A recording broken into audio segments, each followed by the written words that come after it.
In my neighborhood, we don't tend to have many trick-or-treaters.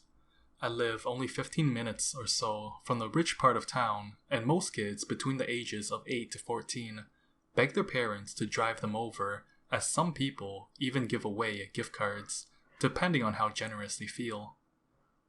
I just hand out bagged candy from the local Walmart, and so do my neighbors.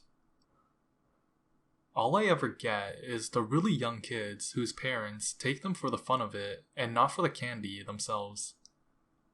This year, I got comfy on my couch around 5:30 and waited for the young kids to start knocking. I'm 17 and quite small, but Halloween has always been my favorite holiday, and I've been handing out candy for many years without my parents home.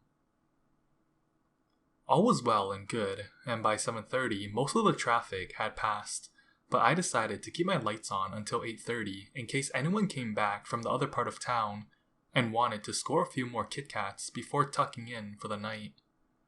It was around 8:50 when I saw someone peeking through the windows adjacent to my doors. My outside lights were clearly on, and it's not like I was sitting in the dark, but all of the upstairs lights were off, so I didn't think much of it when I walked over to the door.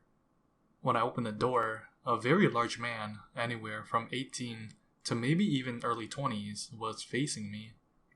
He was in some sort of feminine anime costume, and his overall vibe was very unsettling.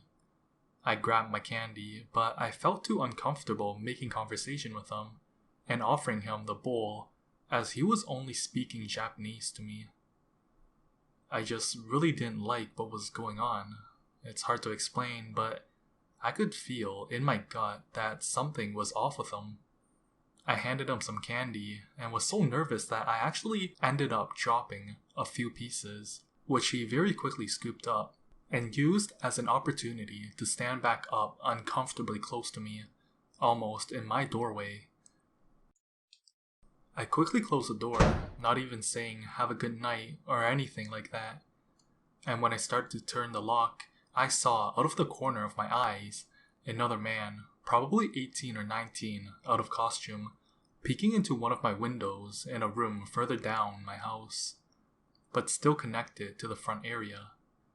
The man at my front door must have said something to him, because in enough time for me to step back, they both very quickly ran together, not stopping a single other house until they were out of sight.